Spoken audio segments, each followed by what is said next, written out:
Today is Thursday, September 2, 2010. This is the start of an interview with Mr. Charles Palumbo at the RSVP Office of Catholic Social Services at Macomb, located at 26238 Ryan Road, Warren, Michigan. Mr. Palumbo is 89 years old, is that correct? Yes. Birthday, March the 27th, 1921. That's right. Mr. Palumbo currently resides 15894 19 Mile Road, Clinton Township, Michigan. My name is Dave Brousseau. I will be the interviewer, and Mr. Paul Wilhelm will be the videographer. Mr. Palumbo, would you state for the record the branch of service that you serve? Yes. United States Army. Yeah. Okay, United States Army. Okay, Charlie, what I'd like to do is go back and start in the early days, giving us a little bit of background on you when you were still in school, high school. Oh yeah, oh yeah. Can you tell us a little bit about the family and yourself? Yes, well, family was over there on Crane Avenue, and we belonged to the priest and sheriff of St. Edward's Parish, and I was an usher there. I very close with Father, I think Father Jim. Anyway, poor fellow went swimming. He and his brother both got into a turmoil of water, and both of them drowned. And that was a tragedy as far as I was concerned. We had the parish that I belonged to was just a couple of blocks away from from my house, and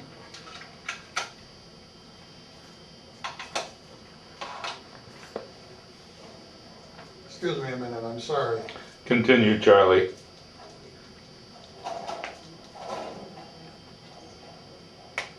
I'm sorry, go ahead. okay. Well, that's basically. I was a boy when we were in St. Edward's Parish. I was very active as far as the church is concerned, and I was also very active in the side jobs that they had available for boys, and I kept myself busy.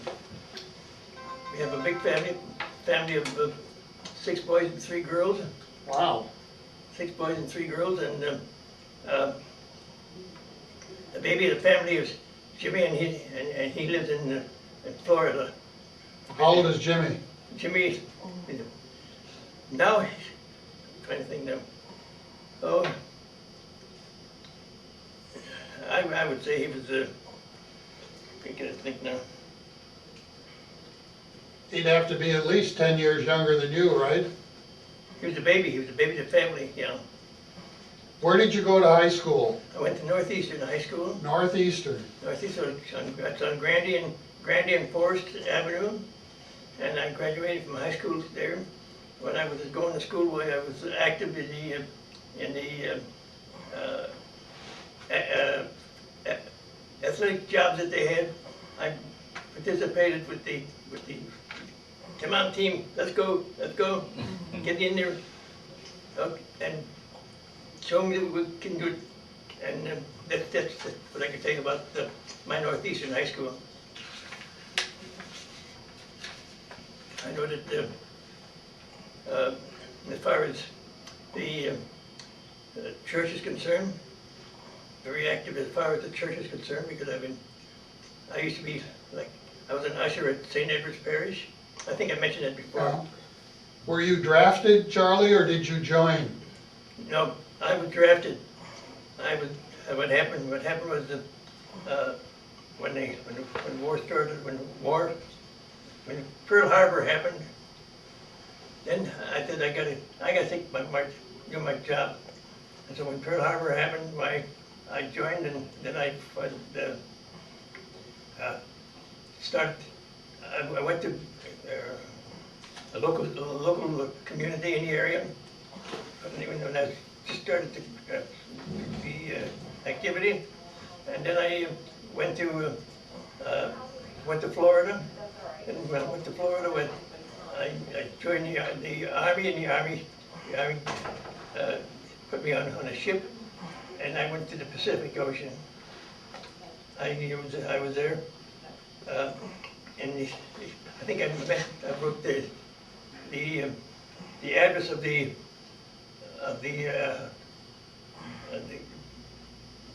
where services would be served, and I was in Company B of the, I think it's with the 229 Searchlight Battalion. What would happen was I would go and make sure that I was in the B company, I had a chance to get into supply sergeants. Is that the job you had, was supply? Supplies, yes. I would make sure that we got what they needed. When you went overseas, where did you go? Where are we going? To the Pacific Ocean. And I can remember that we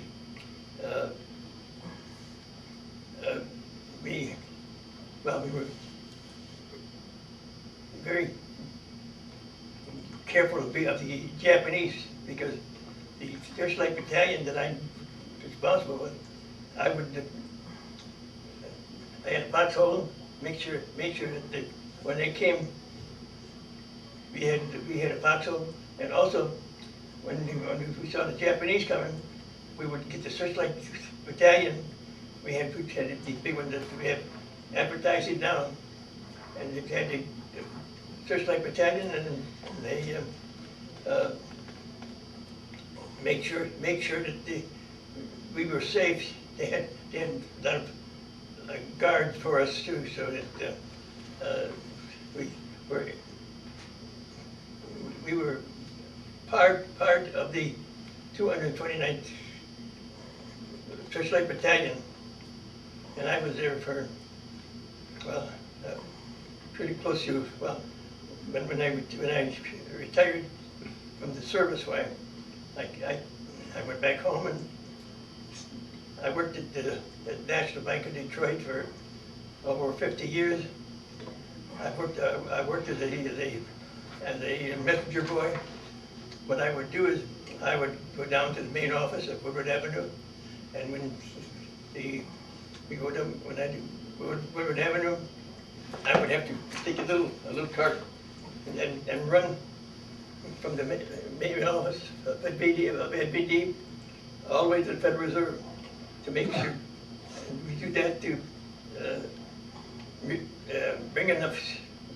reverse the checks that we get coming from other banks, and then we would give to them the bank the checks that we had that belonged to us. So. Tell me a little bit about your experience when you were in New Guinea and Luzon. New Guinea and Luzon. Oh, yes. Can you tell me something about that experience? Well, Luzon. So that's one of the overseas units that was involved in. We just I stayed there with the unit for until they discharged me, and then they gave me my discharge papers right there, and I was happy. I know my mother raised 6 boys and 3 girls. She had 6 boys and 3 girls.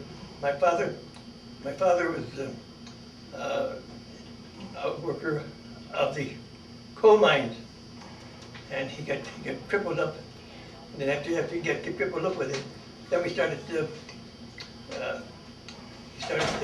making wine. When we made wine, why he would make sure that he advertised, supplied Where did he work in the coal mines? down underneath, Location? Pittsburgh, Pennsylvania. Were your family in Pittsburgh at the time then? Yeah. Mhm. So he did that, and after Grandpa had hurt himself in a coal mine, my mother said, okay, now what we're gonna have to do is go to Detroit. Go to Detroit. One brother went to Ford Motor Company, another one went to General Motors. Let's see what third one, but 3 or 4 all automotive companies to get away from the coal mines, because my father got hurt down in the coal mines, getting coal up out of the ground and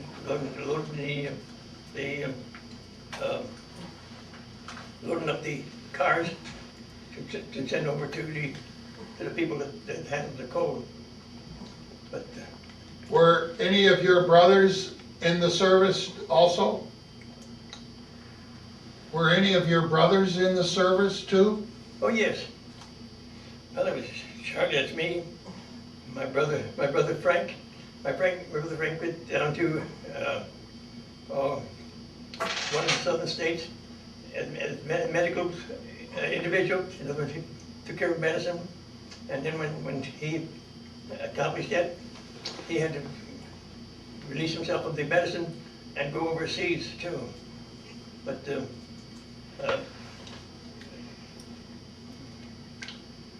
Jimmy was a baby. He went down to Florida, and that's where he stayed. He never involved as far as the banking,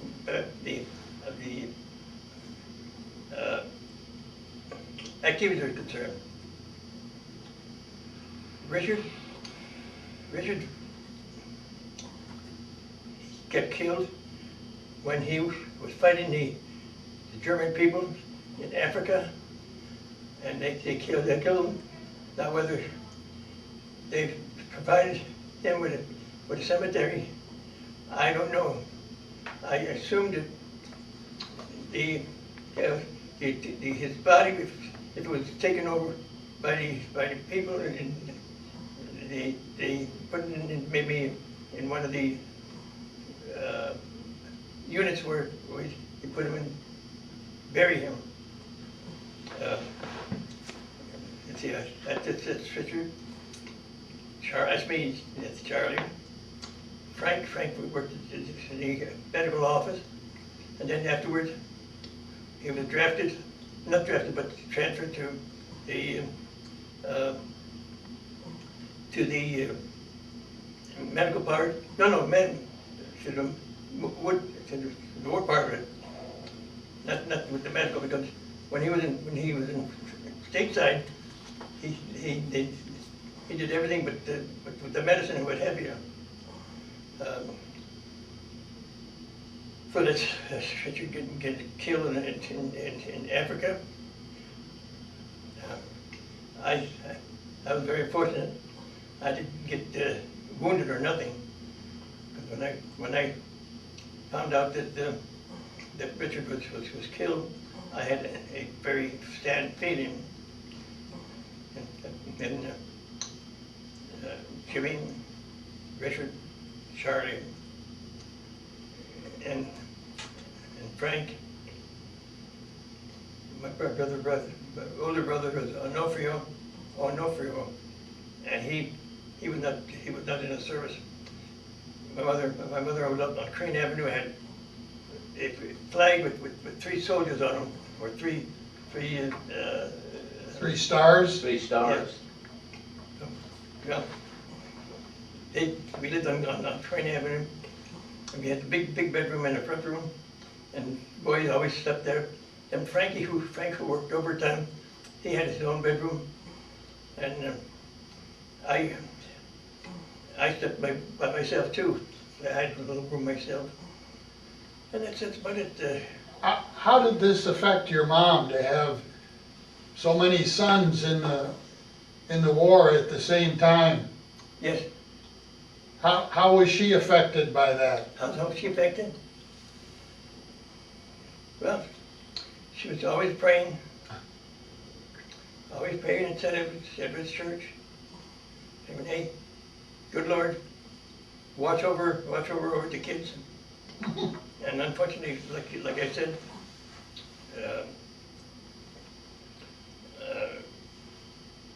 Richard was killed over there in Africa. Did you write home very often? Did I go home? Did you write home? I made a point of it, yes, to make her feel welcomed. Hey, come on, Mama. Take care of yourself. We got 3 boys now. We're gonna watch all 3 of them, and hopefully they'll be all right as far as the war is concerned when it's all over. And I think I wrote in here, right in here, this sheet, right here.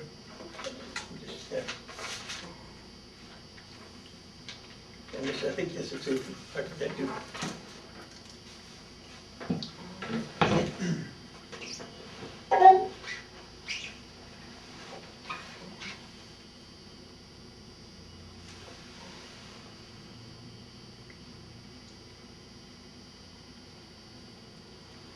Okay. Where did you go to boot camp? Do you remember where you were sent right at the beginning? At the beginning? Yeah. Oh, I'm trying to think now. There was a community in the state of Michigan. It slips my mind where it was, but there was a place to go there and get your basic training, and then they shipped me overseas, and then I went to not Camp Han, but I went to. Well, it was a war because we were going to the ocean, to the Pacific Ocean, and we would make sure that we were all basic training and what have you, and we knew what was going on. Did you get involved in any combat? Well, no, because I was in supply sergeant. I avoided direct battle. And the only time that I was involved as far as battle was concerned was when the Japanese would come with airplanes, and then we'd help the other units find a place to place our lights, and then try to avoid hitting us wherever it might be. But Does Fort Custer, Camp Custer, yeah. that's where your basic was? And I think that, I got it right here. yeah. Okay, let's see. The story there and back.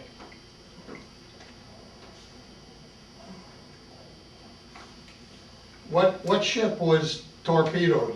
Are you speaking of the Arizona? What's that? You talk about a ship that was torpedoed. Yes, Pearl Harbor. That was the Pearl Arizona? Harbor. Matter of fact, yes, Uh-huh. that's the one where they had, the Japanese had the ship here, and the ship was in the harbor, and they bombed the ship, and all the soldiers that were on the ship were buried with the ship itself. You have a number of decorations. Can you tell us about those decorations? Well, I don't think I recorded it all. The victory medal must have been the result of the end of the Yeah. war. I think that there's someplace in here that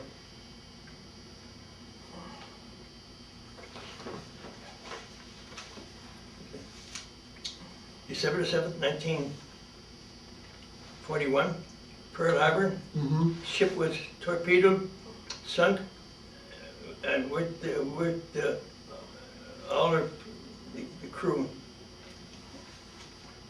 I'm familiar with that because after the war was over, I was still in good shape. I went to Pearl Harbor and I saw they had a big platform on there that you could walk around and see where the ship was sunk, and then you could stay a prayer there, and you paid your attendance. And yes, I saw that. You got a bronze star. Do you know what that was for? What? A bronze star? Bronze Star? Well, I'm trying to think. Well, when we were near the ocean side, we had to protect our people. We did our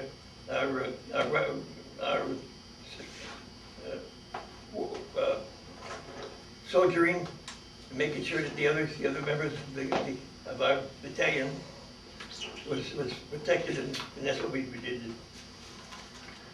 Okay, according to this, you received the Victory Medal from the Asiatic Pacific Theater. That's the one there. And with that were 2 bronze battle stars. Yes, that was in the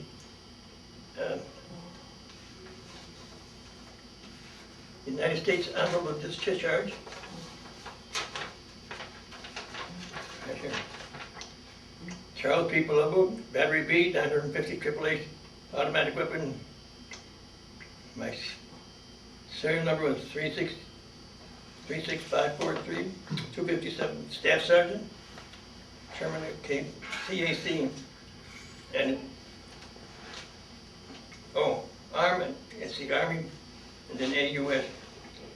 And the outfit that I was with was Battery B.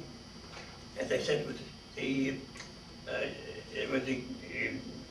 was a team that protected us to make sure that we had guards and what have you. And I lived on Crane Avenue. I was born in Green City, Michigan.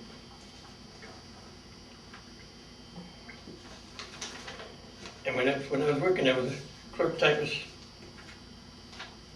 And history is this right here. Okay. Fort Custer. So along with the Victory Medal for the Asiatic Pacific, you got another one for the Philippine Liberation. Yes. With a bronze battle star and 4 overseas bars and 1 service stripe and also a good conduct medal. Yes. So it sounds like you were right along with John Wayne and the Yes. big heroes, eh? Yes.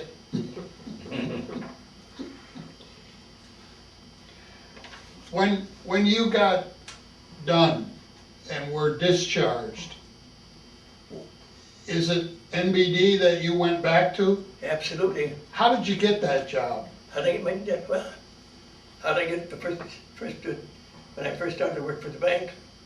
I used to work at the main office, and then I would take deposits through the Federal Reserve. Any checks that we would take to the Federal Reserve, they were probably checks that were belonging to us. And we changed money, we changed checks as far as what they had and what we had. In other words, if we had the bank was the largest bank in the state of Michigan, and as a result, why they made sure that you got the most checks in. And I can remember getting up early in the morning and going down to the NBD bank and getting behind a machine, and we would endorse these checks. NBD then take these to NBD to the Federal Reserve and exchange our checks for checks that they might have for us. Yeah, so yeah. Did you make any friendships while you were in the service that you kept afterwards? I'm trying to think now. I'm not sure, because once I got discharged, I went back home, and then I started working at the bank, and those are the people that I got acquainted with. When did you get married? When I get married, well, we were married. My wife just passed away 3 months ago, and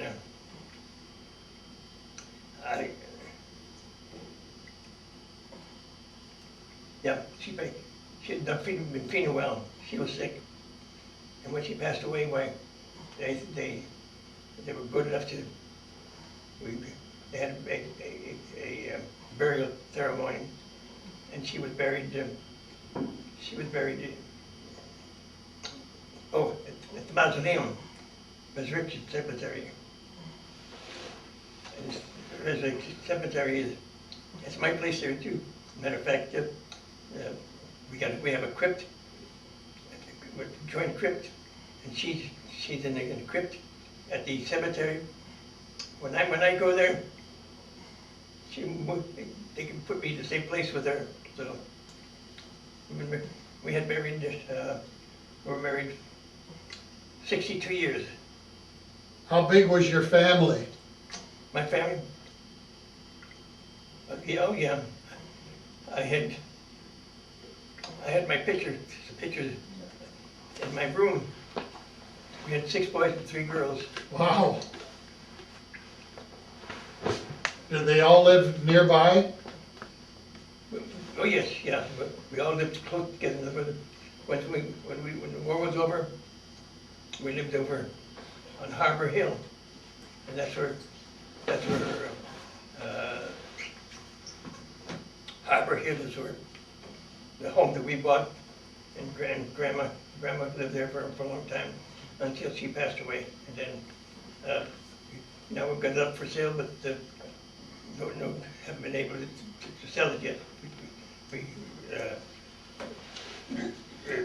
signed it over to the real estate man, and he hasn't not been able to sell it.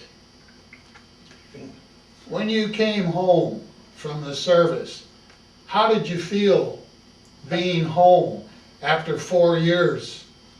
feel good. My father was there. Oh, great. And he got hurt, like I said, he got hurt in a coal mine. I have respect for my father being hurt in a coal mine, respect for my mother, because she was raising all the family. Was she still alive when you got home? Oh, yeah. No. Yeah. Yeah, no, because we bought this home on Harbor Hill, and she was still alive. I had my own bedroom, and she had her own bedroom. So we lived there. And I'm very active. I was very active. I'm still very active with the Chamber of Commerce. I have a suit. It's all black and to its height and everything. So I can go to the Chamber of Commerce meeting at any time I wish, and we have a meeting at least once a month, and it's usually at any place nice that we can go and meet our friends, and also imbibe in a little bit of refreshments. And the food was good. But I've got my very dear friend that he's a builder, and I asked him to keep an eye on him when we have to go for the Chamber of Commerce meeting. He lived in the general neighborhood that we had before.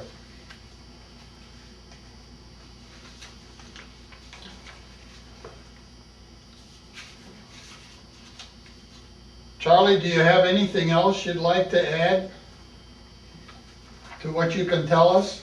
Well, I'm here now. I'm here, and I like my surroundings here. People are very in business, and they've been in the homes for five years, so they have a lot of friends here.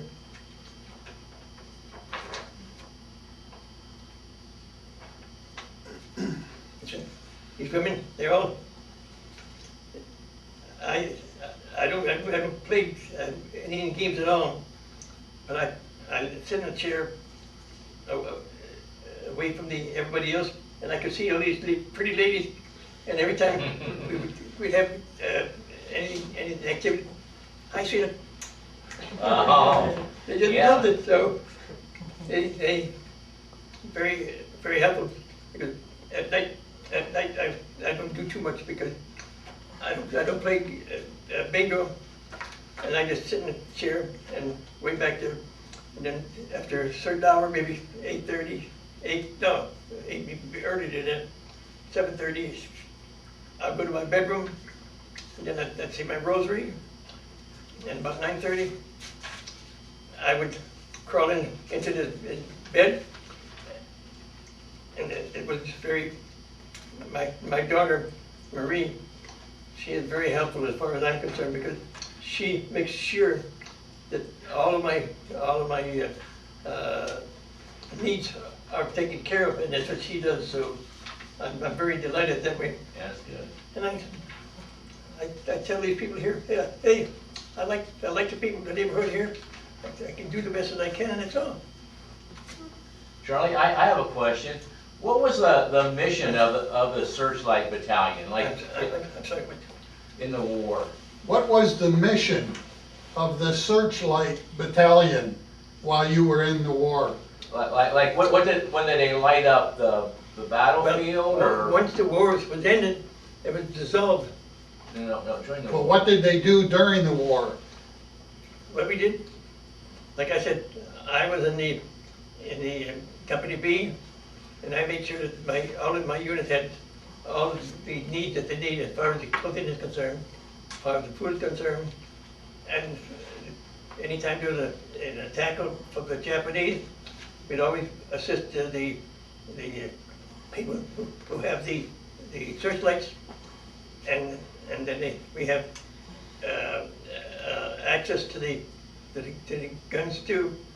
And what we'd do is, when the Japanese would come, we'd just spot where they were, and then we get their battalion, bang, bang, bang, and hopefully get them out. That's it. Sorry. So yes, I was involved to a certain degree, but fortunately, I was not in the hand-to-hand combat.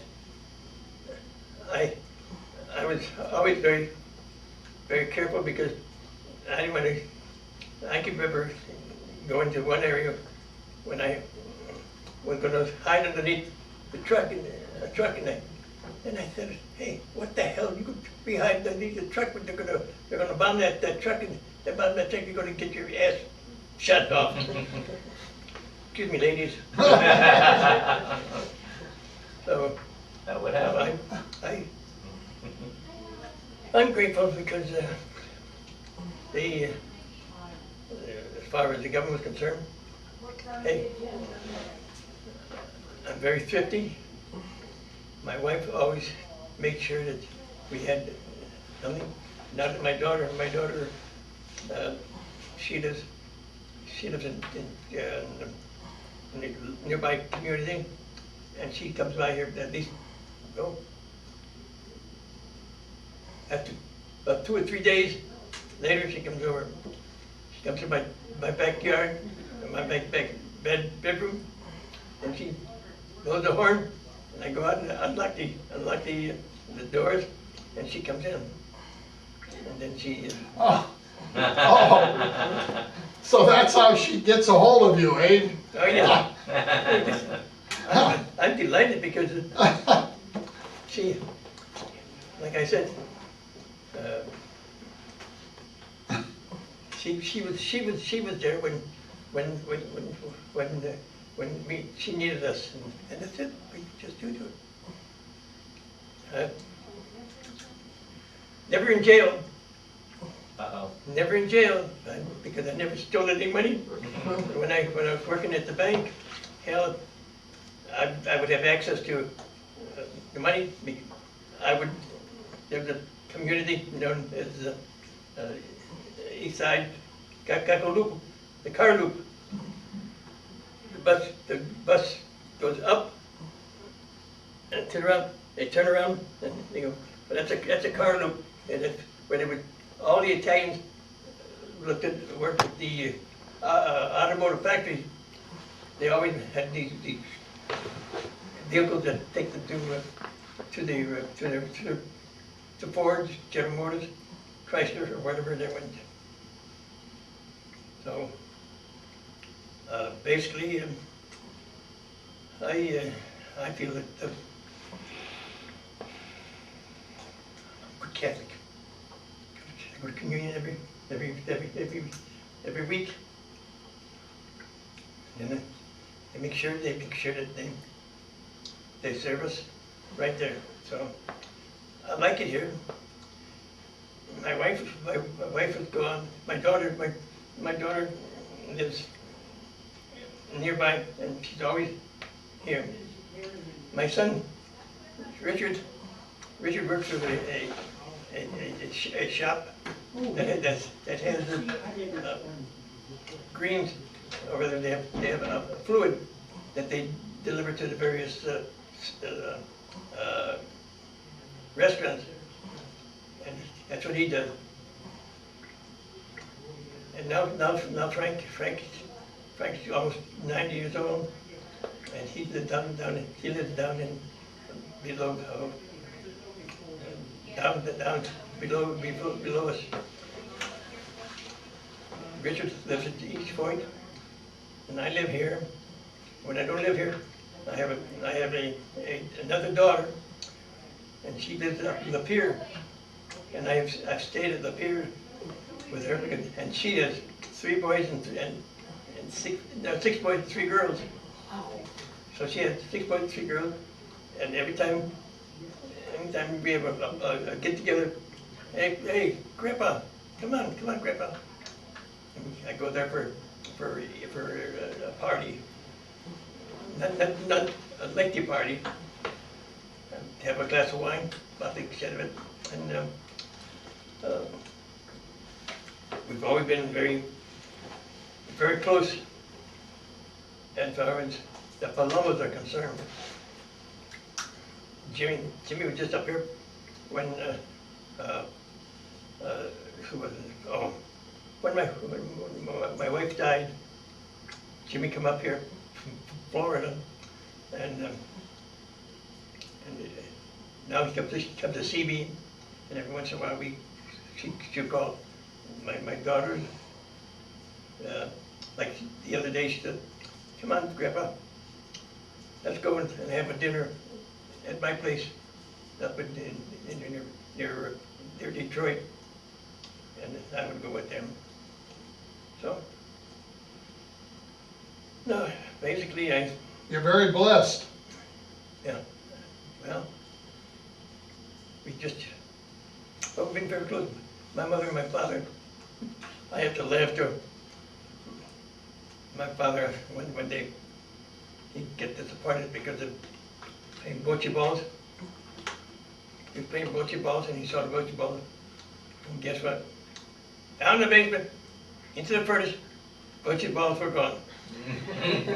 Grandpa, why'd you do that? Because you don't need that. You don't need that extra game to keep you busy as far as helping me and helping the family is concerned. So that's about it. Anybody have a question? Or? Very interesting. Thank you very much, Charlie. I appreciate your time and sharing with us. Well, I've been looking forward to you folks coming, really, because they said, hey, you wrote your whole history as far as the war is concerned, and now the government's going to send somebody out here and record your finding, what have you, and then go back to my bedroom and say my rosaries or. You'll be able to see this. Huh? We're going to give you a video so you can see the whole interview. What do you think of that? That's all right. Even the bad words you use. The lady over there, she's very handy. Uh-oh. She's very handy because we talked about this, and she said, well, we'll take care of it. So here we are. Well, thank you very much, Well, hey, Charlie. like I said, I've enjoyed this and pictures that I had, everything that I need, you know, I'm all set here.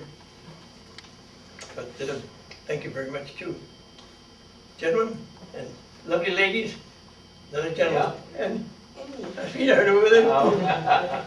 She told me that you're going to be giving me an interview. And it's just what I've been looking forward to. Matter of fact, I was up at, what time was it? 5:30, 6 o'clock. Up. I went, I shaved, make sure my beard was clean. And I shaved, and then this is what I wore. Just to dress myself for you gentlemen and ladies. Yeah. Thank you very much. Well, I think I've talked enough now. I don't mind because I think that this is something that we were looking forward to and see what's going to happen. And now all of a sudden, we're going to have something that we remember